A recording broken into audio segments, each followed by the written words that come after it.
কোথায় গেলি রে? এই তো দিদুন, তন্নিকে তোমার কাছে রেখে দিলে হবে? তাকে আসতে বলো। আগের দিন কত বললো সামনের পুকুরটায় নামবে নাকি, কিন্তু সকাল থেকে তো মেয়ের পাত্তাই নেই গো। কি কি বললি মিমি দিদি? বললাম তন্নিকে পাঠাও। দিদুন, তন্নি হচ্ছে কোথাও নেই, পুরো বাড়ি খুঁজে ফেলেছি। গল্পের বৈঠকখানায় সবাইকে স্বাগতম। আমাদের আজকের নিবেদন তন্নি, কলমে পূজা। আমাদের এই বৈঠকখানায় গল্প শুধু গল্প নয়, সাথে প্রতিদিনের এক ঘটনার মিল আছে বই কি। আমরা আসলেই গল্প শোনার আনন্দে গল্পটা উপভোগ করি। দুটি মার্জনা করবে। শুরু হচ্ছে আজকের গল্প তন্নি। এলোপাথারি কলিং বেল আর দরজা ধাক্কানোর শব্দে ঘুম ভাঙে তন্নি। উফ, খুলছি রে, দরজা ভাঙার প্রয়োজন নেই। আহ মাম্মা! মায়ের কড়া চাকুনিতে থেমে যায় মেয়েটা। নয়তো এইচএস এক্সামের পরদিন সকালে ওর কাঁচা ঘুম ভাঙিয়ে এমন উৎপাত সহ্য করার মেয়ে আর যেই হোক তন্নি নয়। তাই অগত্যা, না হলে আরও বেশ কিছু বাঁকা বাঁকা কথা শোনানোর ইচ্ছে থাকলেও সেটা আর ফলপ্রসূ হয় না। চুপচাপ সিঁড়ি বেয়ে নিচে নেমে যায় ও। দরজা খুলতে না খুলতেই হুড়মুড়িয়ে ঢোকে সবগুলো। রিক, মিমি, তিতির আর অর্ঘ্য। ওদের দিকে কটমট করে তাকায় একবার তন্নি। কিন্তু তাতে ওদের কি? এটা থোড়ি শুধু যে তন্নির বাড়ি। সেই নার্সারিগত অধিকার ওদের এই বাড়ির প্রতি। তাই কে না কে তন্নি সে আবার কি বললো তাতে ওদের এতটুকুও কিছু যায় আসে না। তন্নির দরজা আটকে উপরে এসে দেখে বসার ঘরে সবকটা গড়াগড়ি খাচ্ছে। মাও ওদের সাথে জমিয়ে আড্ডা দিচ্ছে। বাবা, ওর বাড়িতে ওর নিজেরও মনে হয় এতটা অধিকার নেই যতটা এদের আছে। আবার বেশ রাগ হয় ওর। এত সকালে কোনো কাজ নেই তোদের? এত সকাল কোথায় তন্নি, 10টা বাজে। সেই হুঁশ যদি তোদের বন্ধু থাকতো তাহলে আমাকে আর এত ভাবতে হতো না। আবারও রেগে রেগে উত্তর দেয় মা। তন্নি বোঝে আবার ভুল জায়গায় ভুল কথা বলে ফেলেছে। উফ, ওর কি বা দোষ? কেউ যদি সারা রাত জেগে ভোর অব্দি গল্পের বই পড়ে সেখানে আসাটা তো স্বাভাবিক, তাই না? কিন্তু সে কথা তো আর মাকে বলা যাবে না। তাই বাধ্য হয়ে আবারও থেমে যায়। এদিকে ঘুমে চোখটা বন্ধ হয়ে আসছে।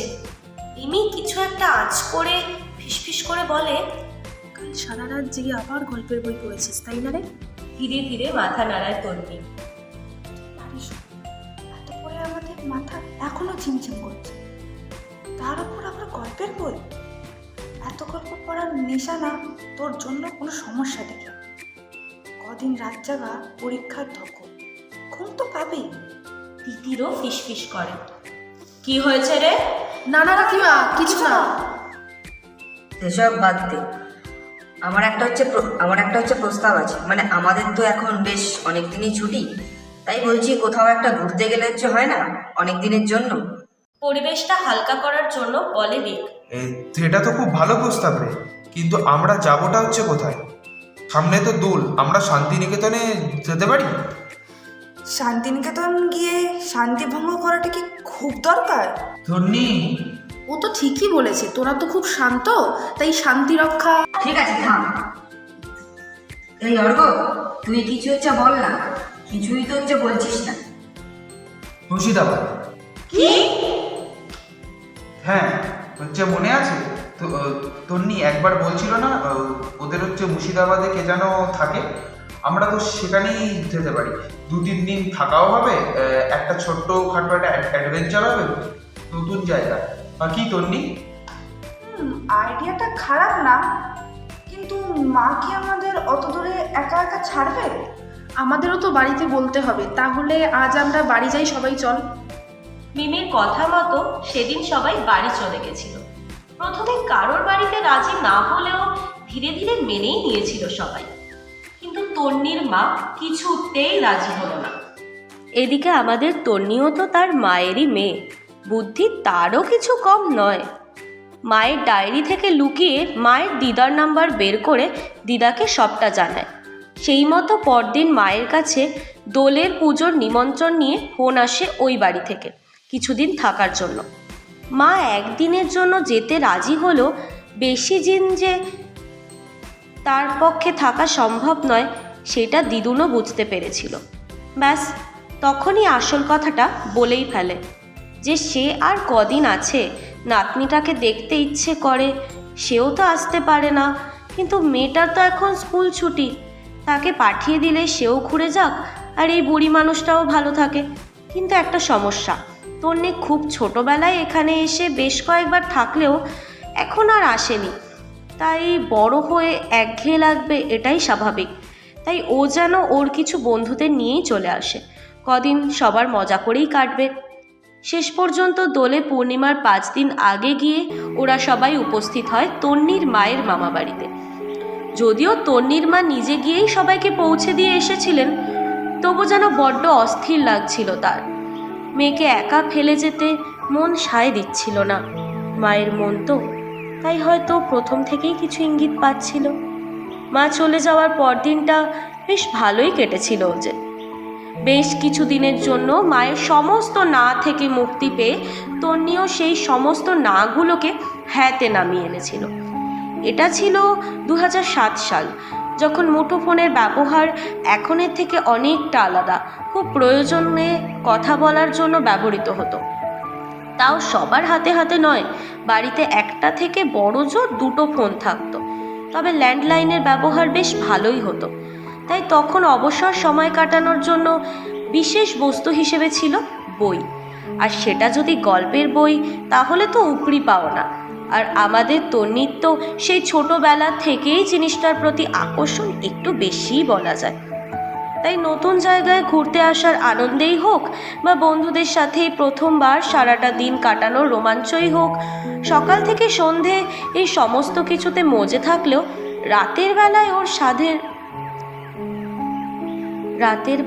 ওর সাধের গল্পের বইগুলোতে একবার ডুব না দিলে ঘুম আসা অসম্ভব।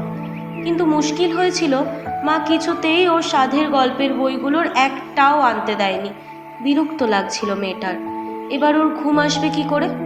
হঠাৎ করে দিদুনের একটা বই হাতে ঘরে ঢুকেছিল দিদুন। কি রে দিদি, এখানে এই বুড়িটার সাথে আর ভালো লাগছে না বুঝি? না না দিদুন, তা নয়। বুঝেছি, একটা জিনিসের অভাব। কিসের অভাব? আঁচলের আড়াল থেকে বেশ পুরনো একটা বই বের করে এনে বললেন, এই বাড়ির সবগুলোই একই রকম হয়েছে, সব মেয়েগুলো বই পোকা। আজ রাতটা এটা নিয়ে চালিয়ে নে দিদি, কাল তোকে একটা ঘরে নিয়ে যাব। কয়েক সেকেন্ডের জন্য হাঁ করে তাকিয়েছিল তন্নি। এতটাই অবাক হয়ে গেছিল যে কথা বলতেই ভুলে গেছিল বোধহয়। আসলে এখানে এসে বই পড়তে পারবে এই আশাও করেনি। আর এত রাতে দিদুন নিজে হাতে করে বই এনে দিচ্ছে, ভাবা যায়? কি রে দিদি, কথা বল। হ্যাঁ, চলবে মানে দৌড়বে।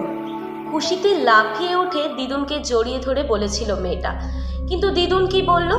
এই বাড়ির মেয়েরা সবাই বই পড়তে ভালোবাসতো, কিন্তু ও তো মাকে কখনো দেখেনি।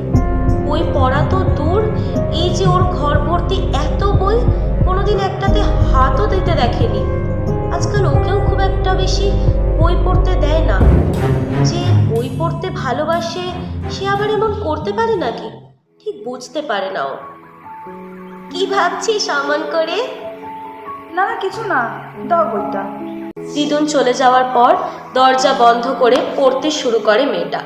ভালোই লাগছিল, কাল্পনিক একটা গল্প, অনেকটা রূপকথার মতো হলেও একঘেয়েমি রাজা রানীর গল্প এটা ছিল না।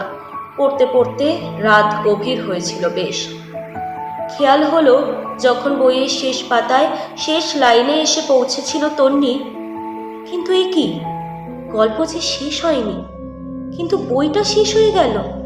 খুব ভালো করে শেষ প্যারাটা বারবার পড়ল, কিন্তু না, ঠিক ওই গল্পটা শেষ হয়নি।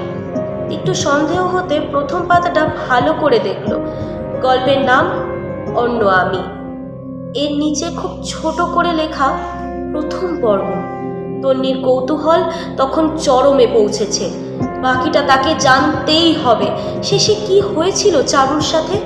চারু কি খুঁজে পেয়েছিল তার অন্য রূপ?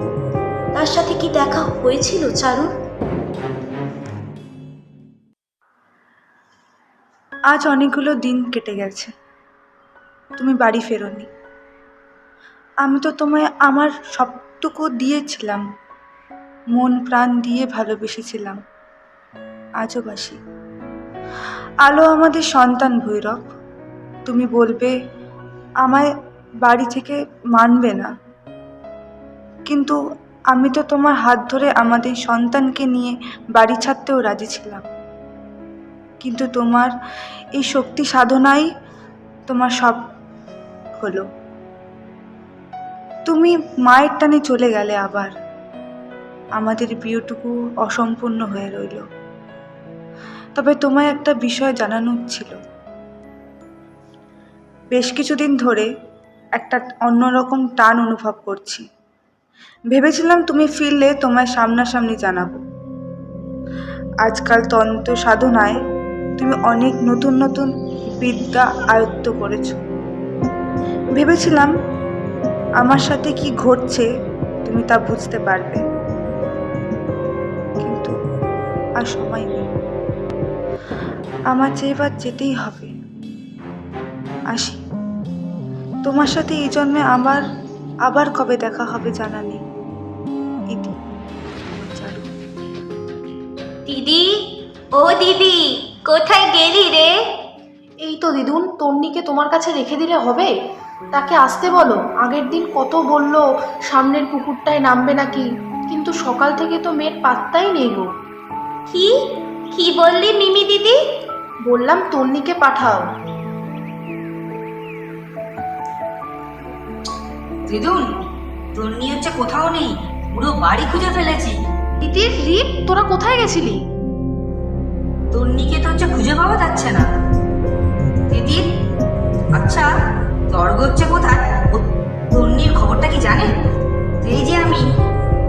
তন্নি কোথায় ছিলি? তোকে খুঁজে না পেয়ে কি অবস্থা হয়েছিল আমাদের। কাকিমা অলরেডি 3 বার কল করে ফেলেছে, কোনোভাবে এটা ওটা বলে আমি সামলেছি। এই দেখ, কাকিমা আবার হচ্ছে ফোন করেছে। নে তুই হচ্ছে কথা বল। তাড়াহুড়ো করে মুঠো ফোনটা তন্নির দিকে এগিয়ে দিয়েছিল মিমি, কিন্তু অদ্ভুত রকম আশ্চর্যভাবে তাকিয়েছিল মেয়েটা মিমির হাতের যন্ত্রটার দিকে। কিরে ধর। কি কি মানে? কাকিমা কলে রয়েছে, ফোনটা ধর। কি বলবো? মিমি সহজ সরল কথাগুলো কিছুই যেন বুঝতে পারছিল না। যেন মনে মনে ভাবছিল কি বলছে এই মেয়েটা।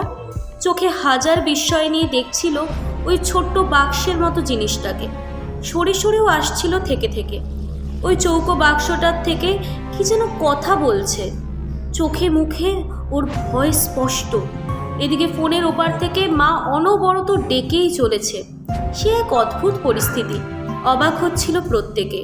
ওরা মেয়েটাকে চেনে, একটু তার কাটা বাঁকা বাঁকা কথা শোনানো, অদ্ভুত কাজকর্ম আর পাগলের মতো বই পড়া। হ্যাঁ, এগুলোই মেয়েটার বৈশিষ্ট্য। কিন্তু যত যাই হয়ে যাক, মাকে এই মেয়েটা প্রচণ্ড ভয় পায়। এই একটা জায়গায় ওর কোনো রকম তেড়ামি চলে না। সেখানে মা কল করেছে দেখেও ও চুপ করে দাঁড়িয়ে আছে। এইসব ঘটনার মধ্যে মা আরও একবার কল করে ফেলেছে। এইবার সবাই একরকম জোর করে ওকে মায়ের সাথে কথা বলালেও দুটো অদ্ভুত ঘটনা নজরে এলো সবার। টনি অন্য জায়গায় একটু বেশি বকলেও মায়ের সামনে একটু কম কথাই বলে, সে ফোনে হোক বা সামনে, কিন্তু কোনো জড়তা থাকে না। আর আজ ঠিক সেটাই দেখেছে ওরা। আর দ্বিতীয়টি হলো, তনি ওর মাকে মাম্মাম বলে। সেই নার্সারি থেকে আজ পর্যন্ত কথা বলতে গিয়ে কখনো ভুল করেও মা বলতে শোনেনি ওরা কেউ। আর আজ সেটাও হয়েছে। পুরো কথা বলার সময় যেটুকু যা বলেছে মা সম্বোধন করেই বলেছে। মায়ের সাথে কথা শেষ হতেই এবার দিদুন ধরেছিল ওকে। ও এতক্ষণ কোথায় ছিল এটুকুই জানতে চেয়েছিল, কিন্তু সেই এক অদ্ভুত ঘটনার পুনরাবৃত্তি থেকে থেকে অবাক হচ্ছিল শুধু। শেষে অর্ঘ্যই উত্তর দিয়েছিল। এই বাড়ির একদম শেষের দিকে খুব পুরনো একটা লাইব্রেরি আছে, ওখানেই ওকে পেয়েছিল অর্ঘ্য। আচ্ছা এবার চল তো, সব পরে আবার কথা হবে। কোথায় যাব? তো আমাদের হচ্ছে পুকুরে যাওয়ার কথা ছিল না? সেই কাল থেকে আমি কত এক্সাইটেড ছিলাম, সাঁতার কাটবো পুকুরে, সবাই একসাথে স্নান করবো। উফ, তাড়াতাড়ি করতো সবাই। আমি যাব না। যাবো না মানে? যেতেই হবে, চল। হ্যাঁ হ্যাঁ, যেতেই হবে। যেতেই হবে। হ্যাঁ হ্যাঁ, যেতেই হ্যাঁ হবে। হ্যাঁ, যেতেই হবে, যেতেই হবে, চল চল চল। না না, আমি যাব না, যাব না। আমি বলেছি তো আমি যাব না। বলছি তো যেতেই হবে, চল চল, তাড়াতাড়ি চল। ওরে দিদি দাদারা সাবধানে, বেশি জল ঘাটিস না যেন আবার, নয়তো ঠান্ডা লেগে গেলে পুজোর আগে একখানা কাণ্ড ঘটবে। দুর্গা দুর্গা। ব্যাস চলে এসেছি, নে এবার নাম সব। না না, আমি নামবো না, বলেছি তো। কাল থেকে সবার মাথা খারাপ করে দিচ্ছে এই জলে নামবো করে, আর এখন নামতে চাইছিস না? ঠিক বলেছিস চেপে। ও যখন চাইছে না থাক না। অর্ঘ, তোর আবার শুরু হয়ে গেল। তোর বান্ধবী সাঁতার জানে, ইস, নয়তো তুই হিরোর মতো। চুপ কর, বাজে বকিস না। ও চাইছে না যখন। না, কোনো কথা শোনা হবে না। তিতির রিক রেডি হ। 3, 2